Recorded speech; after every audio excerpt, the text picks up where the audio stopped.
우리 이번 주에 우리를 통해 성취될 언약의 본문의 말씀을 같이 보시겠습니다. 창세기 50장 15절에서 26절까지의 말씀을 주셨습니다. 저와 여러분의 한 주간 삶을 통해 성취될 언약의 말씀, 창세기 50장 15절에서 26절까지의 말씀을 제가 봉독하도록 하겠습니다. 요셉의 형제들이 그들의 아버지가 죽었음을 보고 말하되 요셉이 혹시 우리를 미워하여 우리가 그에게 행한 모든 악을 다 갚지나 아니할까 하고 요셉에게 말을 전하여 이르되 당신의 아버지가 돌아가시기 전에 명령하여 이르시기를 너희는 이같이 요셉에게 이르라 내 형들이 내게 악을 행하였을지라도 이제 바라건대 그들의 허물과 죄를 용서하라 하셨나니 당신 아버지의 하나님의 종들인 우리 죄를 이제 용서하소서 하매 요셉이 그들이 그에게 하는 말을 들을 때 울었더라. 그의 형들이 또 친히 와서 요셉의 앞에 엎드려 이르되 우리는 당신의 종들이니이다. 요셉이 그들에게 이르되 두려워하지 마소서 내가 하나님을 대신하리까. 당신들은 나를 해하려 하였으나 하나님은 그것을 선으로 바꾸사 오늘과 같이 많은 백성의 생명을 구원하게 하시려 하셨나니 당신들은 두려워하지 마소서 내가 당신들과 당신들의 자녀를 기르리다 하고 그들을 간곡한 말로 위로하였더라. 요셉이 그의 아버지의 가족과 함께 애굽에 거주하여 110세를 살며 에브라임의 자손 3대를 보았으며 므낫세의 아들 마길의 아들들도 요셉의 스라에서 양육되었더라.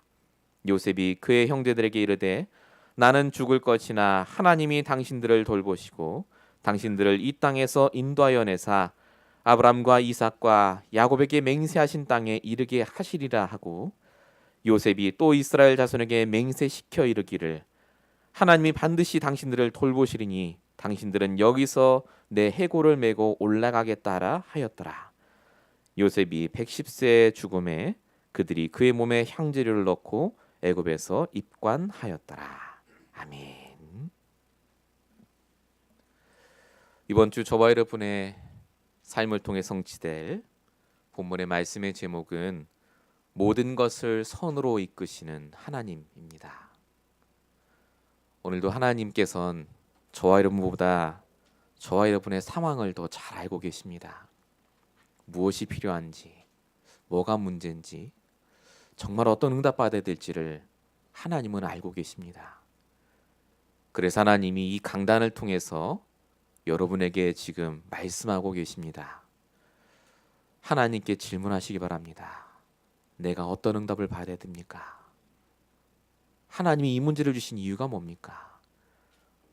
여러분이 질문하면서 말씀에 집중하실 때 응답하실 줄로 믿습니다.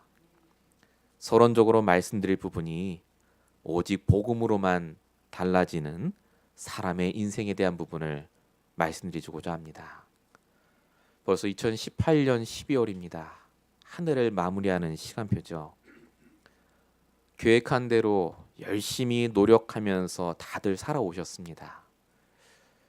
세상은 그러면 갈수록 좋아져야 되고 내 뜻대로 뭔가 이루어져야 되는데 여전히 우리의 문제는 반복되고 계속해서 진행되고 있습니다. 미국만 해도 계속 이민 문제, 경제 문제, 사회 문제는 진행되고 있고요.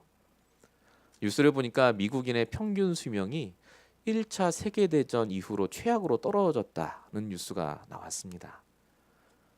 왜 떨어졌나 봤더니 암은 치유가 많이 되는데 약물 중독과 자살률이 많이 높아졌다고 합니다. 사는 건 편해지고 돈도 많이 벌고 좋은데 약물에 의지해야 될 만큼 정말 죽고 싶을 만큼 세상의 문제를 견디지 못했다는 말 아니겠습니까? 포기할 수밖에 없는 인생. 노력하고 열심히 살아도 안 달라지니까요. 여러분 한국은요 3포 세대라고 결혼도 포기하고 연애도 포기하고 아이 낳는 것도 포기한 세대가 요즘 많습니다.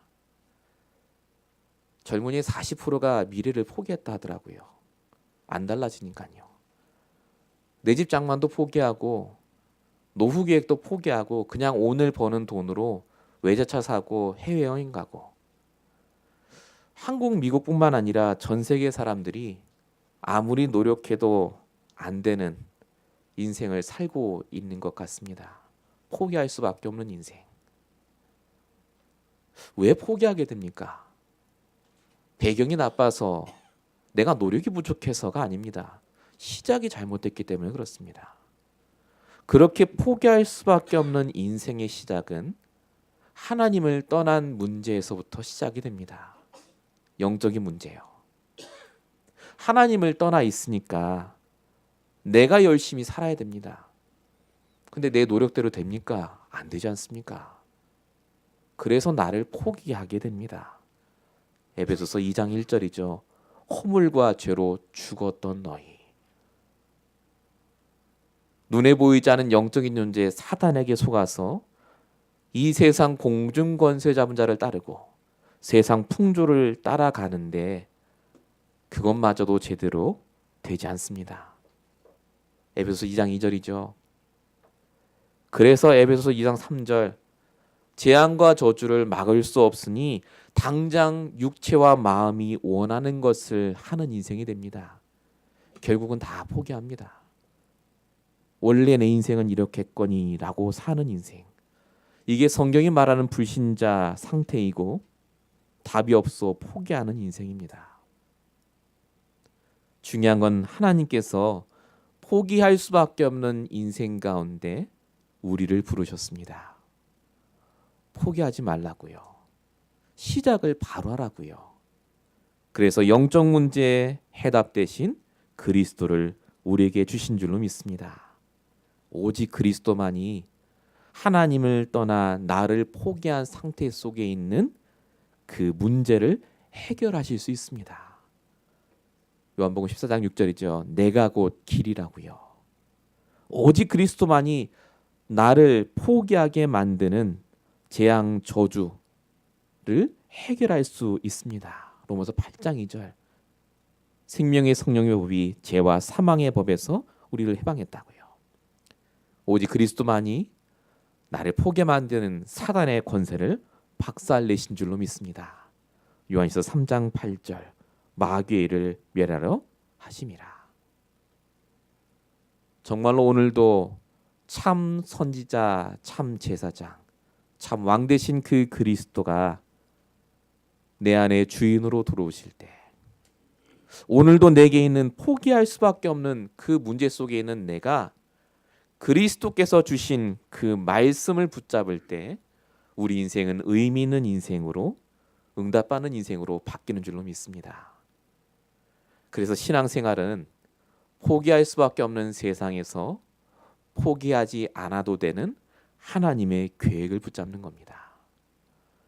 하나님은 지금도 우리로 하여금 이 세상을 바꿀 수 있는 하나님의 말씀과 힘을 주셔서 여러분을 가장 가치 있는 인생으로, 가장 복된 인생으로 인도하시는 줄로 믿습니다. 우리가 지금까지 봤던 요셉은 포기할 수밖에 없는 상황 속에 있었던 사람입니다. 그런데 요셉은 포기하지 않았습니다. 인격이 훌륭하거나 의지가 강해서가 아닙니다. 정확한 복음을 알고 있고 오늘도 내게 주신 말씀에 인도를 받았기 때문에 그렇습니다. 오늘 본문을 통해서 정말로 요셉이 가졌던 축복된 인생의 그 결론이 어떠했는지를 함께 살펴보는 시간이 되시길 바랍니다. 본론입니다. 먼저 믿음의 사람 요셉과 불신앙하는 형들을 오늘 본문을 통해 보기를 원합니다. 본문 15절에 보니까 이렇게 적혀 있습니다. 요셉의 형제들이 아버지가 죽었음을 보고 말하되 요셉이 혹시 우리를 미워하여 우리가 그에게 행한 모든 악을 다 갚지나 아니할까 하고 라고 적혀 있습니다. 아버지 장례식이 잘 끝났습니다. 집으로 잘 돌아왔는데 그때부터 요셉의 형제들이 요셉이 보복을 하지 않을까 염려합니다. 이 말은 갑자기 염려가 떠오른 게 아닙니다. 그 전부터 염려를 하고 있었단 말입니다. 불신앙이죠.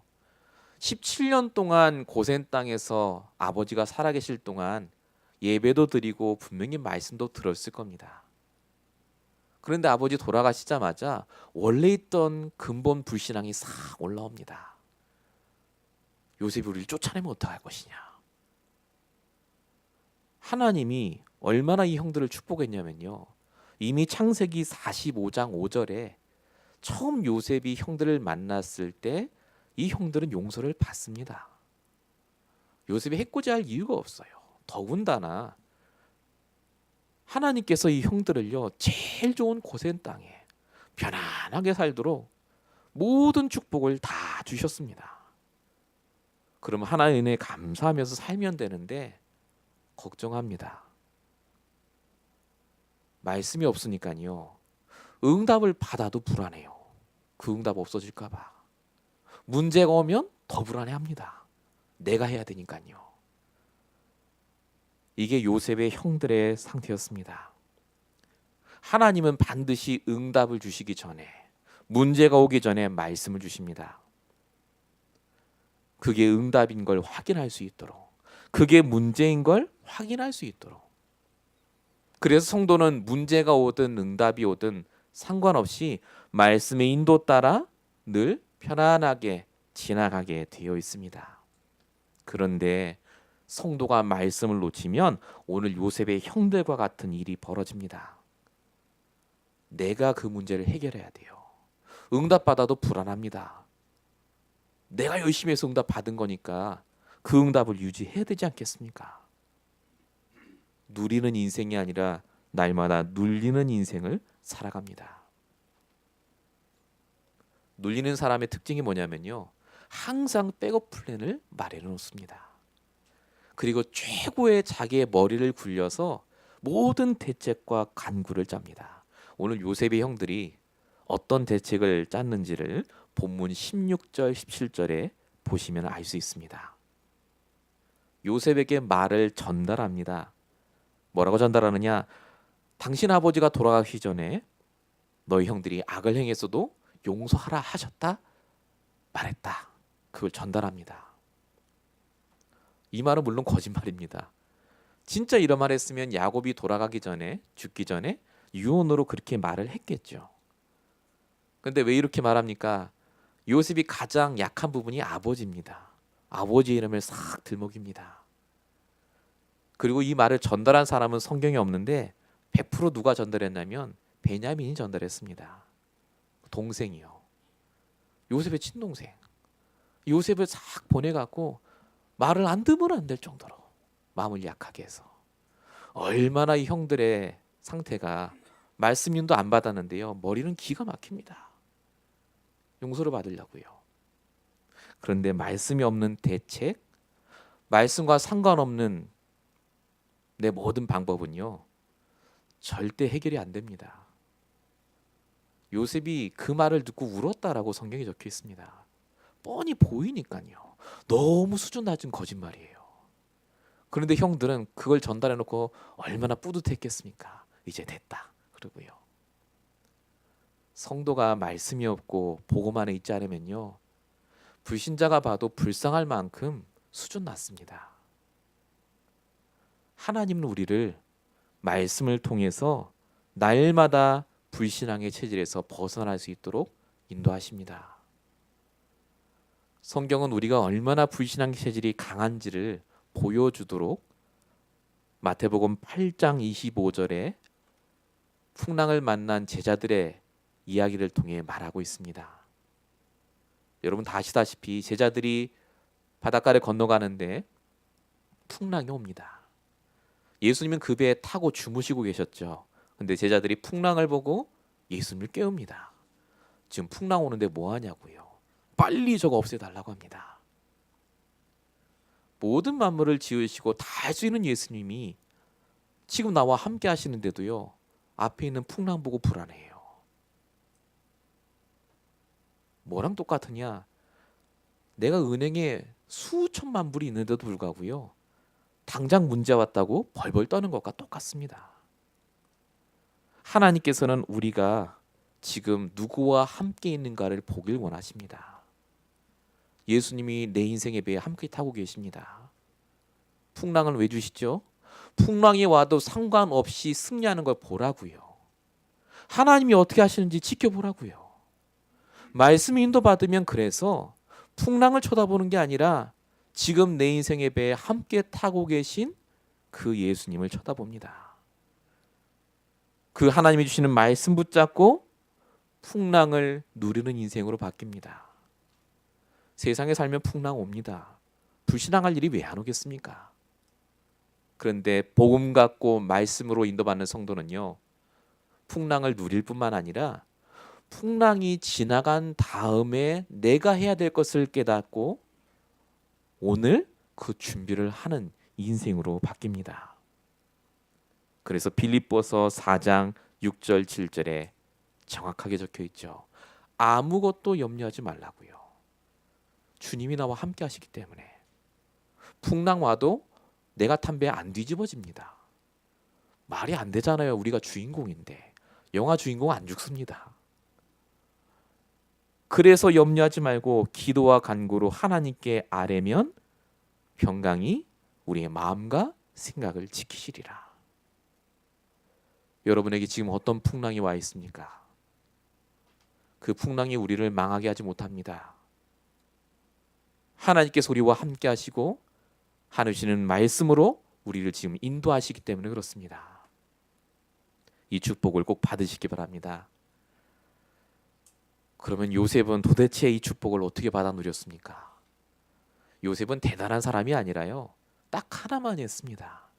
그게 바로 올바른 영적 상태를 유지했습니다. 오늘 본문 17절에 이렇게 적혀 있습니다. 당신 아버지의 하나님의 종들인 우리 죄를 이제 용서하소서. 형들이 말한 거죠. 아까는 아버지 들먹이고 동생 보내더니 이제 하나님의 종들이랍니다.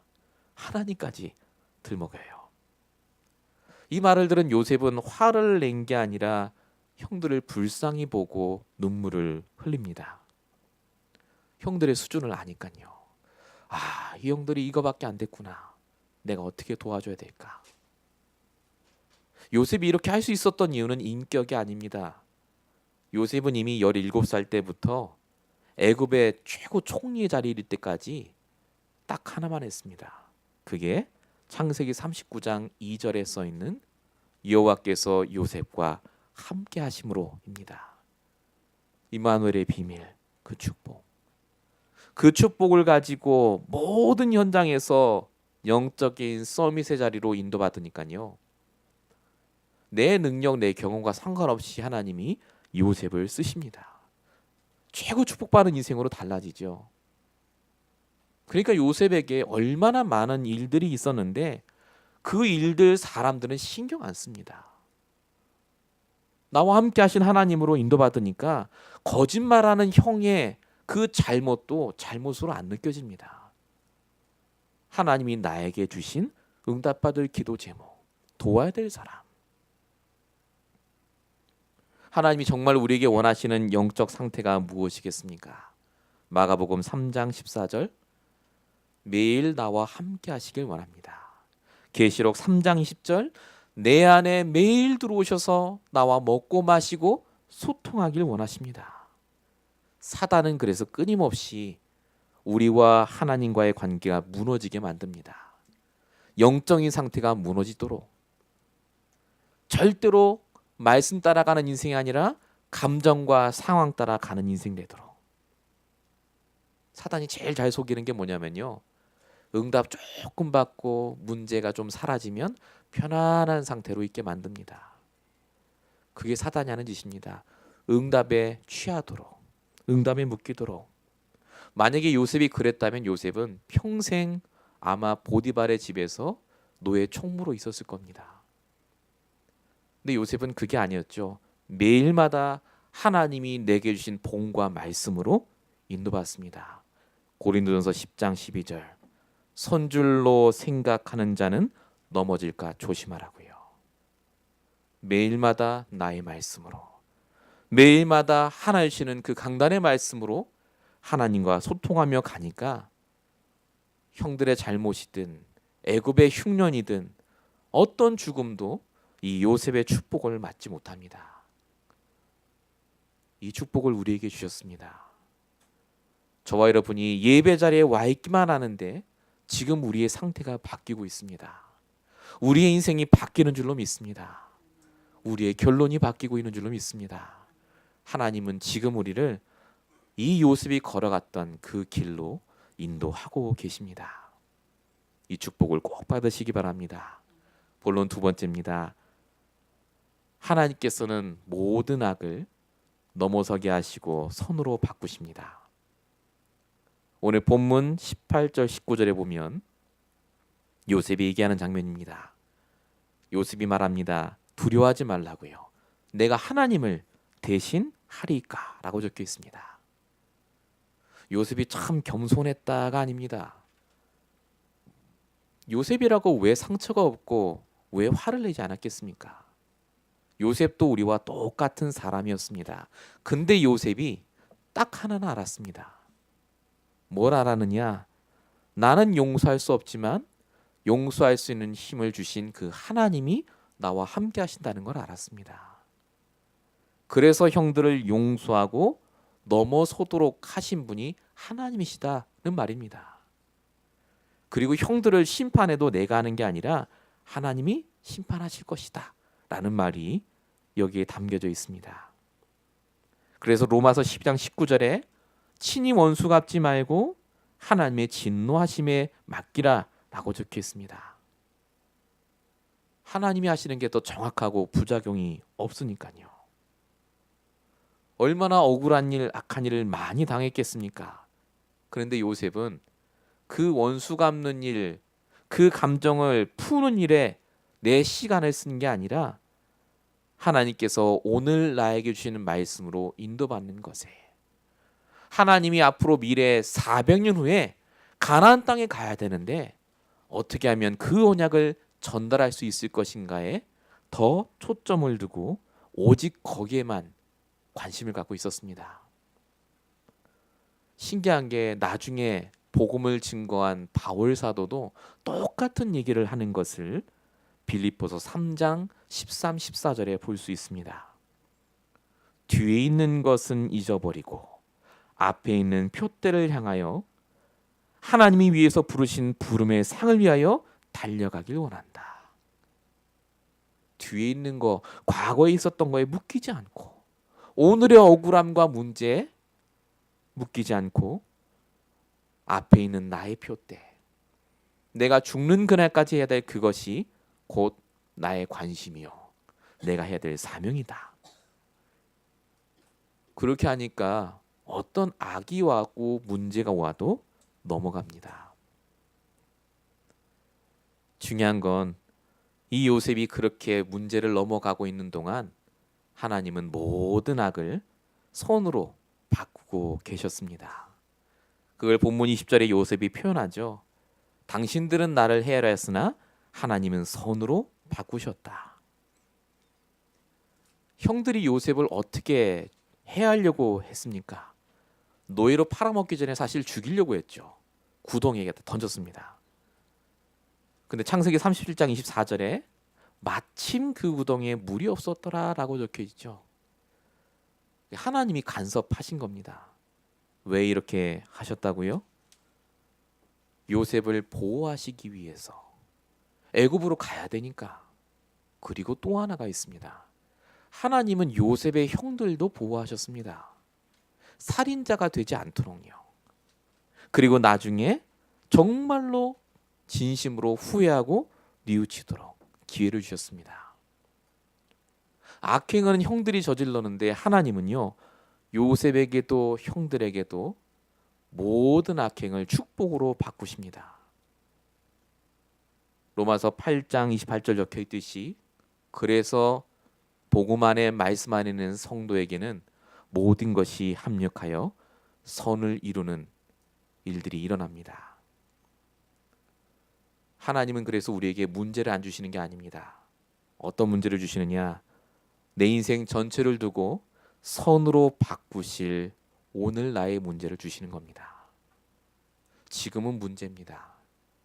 지금은 분명히 고민해야 되는데 내 인생 전체를 두고 보니까 선으로 모든 것이 바뀔 그 문제를 우리에게 주시는 겁니다.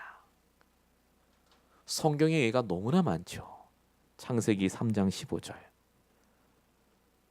아담과 하와가 원죄를 저질렀기 때문에 우리가 지금 고통을 당한다 생각하지만 사실은 아닙니다.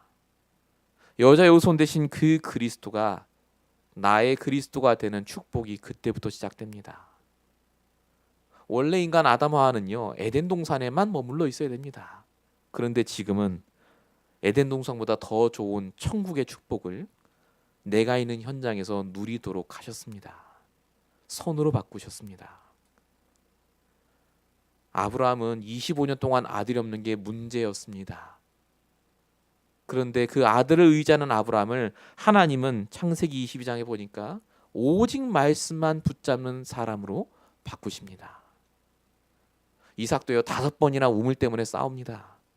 우물 의지하는 인생이었죠. 근데 하나님이 르호봇의 축복을 주셔서 싸우지 않고도 응답받는 자로 바꿔버리십니다. 다니엘에게 최악의 문제가 왔죠. 사자굴에 떨어집니다. 하나님이 사자굴에 떨어질 때까지 아무 응답 안 하십니다. 중요한 건 사자굴에 들어가니까 하나님이 역사하셨어요. 천사를 보내십니다. 사자굴에서 나오니까 그 사자굴의 문제가 최고의 선으로 바뀝니다. 왕도 알고 모든 사람이 알만한 증거거리로 하나님이 바꾸십니다. 내가 정말 복음 안에 있다면, 내가 정말로 오늘도 말씀의 인도를 받고 있다면 우리에게 닥친 모든 악, 모든 문제는 반드시 선으로 바꿀 줄로 믿습니다. 그래서 문제가 왔을 때 당황하지 마시고 하나님이 반드시 선으로 바꾸실 거기 때문에 내가 그 선을 응답받을 그릇을 준비하시면서 인도받으시는 저와 여러분 되시길 축원드립니다. 본론 세 번째입니다. 절대적인 응답을 받은 요셉입니다. 본문 18절에 보니까 형들이 친히 와서 요셉 앞에 엎드려 우리는 당신들의 종입니다 하는 장면이 나옵니다. 사실 우리가 오늘 읽은 본문은 없어도 되는 본문입니다. 야곱을 잘 장사 지내고 돌아왔더라 하고 끝내도 되는데 왜 하나님이 성경 본문을 여기까지 계속해서 끌고 가십니까? 하나님께서 요셉에게 주셨던 창세기 31장 6절 11집단이 곡식단이 절을 하고 해와 달과 별이 절하는 그 말씀이 진짜로 성취된 것을 보여주기 위해서 그렇습니다. 참으로 성취됐어요. 그전에도 형들이 엎드려 절을 했죠. 근데 그때는 동생 요셉한테 한 게 아닙니다. 요셉인지 몰랐죠. 애굽 총리한테 했어요. 곡식 얻으려고. 근데 지금은 스스로 와서 동생 요셉을 똑바로 쳐다보고 엎드려 절합니다. 완벽하게 하나님이 말씀을 성취하시는 장면. 진짜로 요셉의 말씀 붙잡은 대로 하나님이 역사하셨죠. 우리 같으면 이 장면에서 어떻게 말해야 됩니까? 드디어 내 인생의 모든 게 완성됐다. 이제는 내가 형들과 재밌게 잘 살리라. 적당히 말씀 붙잡고 좀 쉬고 이제 다 끝났으니까 말씀 성취. 자, 근데 요셉을 보십시오. 본문 21절에 보면요. 내가 용서해 드릴게요. 이제 잘 삽시다. 그러지 않습니다. 뭐라고 써 있습니까? 당신들은 두려워하지 마소서. 당신들과 당신들의 자녀를 내가 기르겠습니다. 라고 적혀 있습니다. 이게 그냥 돌보겠다는 말이 아닙니다. 하나님이 말씀을 완벽하게 성취하신 이유를 나는 압니다. 라는 뜻입니다. 왜 하나님이 말씀 성취하셨습니까? 후대 살리는 사명. 내가 이제 그것을 놓고 올인하겠습니다. 그 말입니다. 왜 하나님이 나를 총리를 만드시고 왜 하나님이 형들을 나에게 엎드리게 하셨느냐? 형들은 용서받고 끝나는 인생이지만 그 형들을 통해 주신 후대는 용서를 구하는 인생이 아니라 용서해 주는 자리에 올릴 수 있도록 하나님이 주시는 모든 은혜든 복음과 말씀으로 형들처럼 살지 않도록 내가 반드시 사명을 갖고 만들겠습니다. 바로 그 말입니다. 후대를 살리는 사명. 요셉은 말씀의 성취에 만족하지 않고 그 말씀 성취 이후에 주시는 사명을 감당합니다. 110세 죽을 때까지, 그 이후로 54년입니다. 요셉이 스스로 후대들을 다 챙깁니다. 어떻게 할 수 있느냐? 본문 23절에 보시면 에브라임의 자손 3대를 받고 므낫세의 아들 마길의 아들들도 요셉의 스라에 양육됐다. 직접 챙겼단 말입니다. 자기 자식이에요, 에브라임 므낫세. 근데 그 후대들뿐만 아니라 형들의 모든 자녀도 하나님이 내게 주시는 언약과 복음과 말씀에 인도받는 법을 계속해서 가르쳤다는 말입니다. 그게 내 마지막 사명이니까요. 이것 때문에 하나님이 나를 이 애굽의 총리로 만드셨으니까요. 하나님이 우리에게도 똑같은 사명을 주셨습니다. 왜 하나님이 우리에게 그 직업을 주시고, 왜 하나님이 나에게 그 물질을 주시고, 왜 하나님이 나에게 그 인간관계를 주셨겠습니까? 우리와 같이 사는 인생이 아니라 어릴 때부터 정말로 이 복음과 말씀으로 응답받고 전 세계에 정말로 그리스도의 증인으로 살 수 있도록 가르치고 훈련시키는 그 일을 우리에게 허락하신 줄로 믿습니다. 하나님은 우리에게 영적인 후대, 육신의 후대 두 가지를 남겨주셨습니다. 내 자녀뿐만 아니라요, 나를 만나서 복음을 듣고 훈련받을 모든 사람은 영적인 후대입니다. 우리가 생을 걸고 가르치고 키워야 될 후대, 우리가 이 땅에 살아있는 동안 반드시 하셔야 될 그 사명이 바로 구루터기의 사명인 줄로 믿습니다. 후대의 사명. 이 축복을 요셉은 끝까지 감당합니다. 그리고 본문 25절, 요셉이 110세가 되어 드디어 죽는 날이 옵니다. 요셉이 이제 유언을 하죠. 당신들은 여기서 내 해골을 메고 올라가겠다라 하였더라. 맹세를 시킵니다. 이 뼈가 분명히 400년 후에 가나안 땅으로 갈 거니까 메고 가라. 그래서 히브리서 1장 22절에도 믿음으로 요셉은 임종시에 자녀손들에게 떠날 것을 명하고 자기 뼈를 묻으라고 명했다라고 적혀 있습니다. 그런데 이 유언이요, 애굽 모든 사람이 아는 유언으로 바뀌었습니다. 아버지 야곱이 죽었을 때 50만 명이 올라갔습니다. 장례식 하려고요. 그럼 요셉이 죽었는데 몇 명 오겠습니까? 다 왔겠죠. 다 오면 뭐 물어보겠습니까? 아니, 좋은 애굽에 놔두고 왜 그 총구석 가나안 땅에 묻어달라고 유언을 남겼느냐? 그럼 또 이제 나오겠죠. 하나님이 우리에게 주신 언약, 복음 얘기했을 겁니다. 중요한 건 이 유언이요, 요셉이 남긴 유언이 400년 후에까지 내려갑니다. 출애굽기 13장 19절입니다. 모세가 유구를 가졌으니 하나님이 반드시 너희를 찾아오시니 너희는 여기서 내 유구를 가지고 나가라 하였음이더라.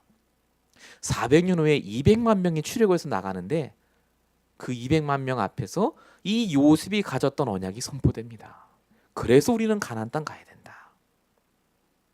이걸로 끝나면 참 좋은데, 중요한 건 가나안을 정복한 이후에 여호수아 24장 32절에 그 요셉의 뼈를 여호수아가 땅에 묻습니다. 세겜 땅에.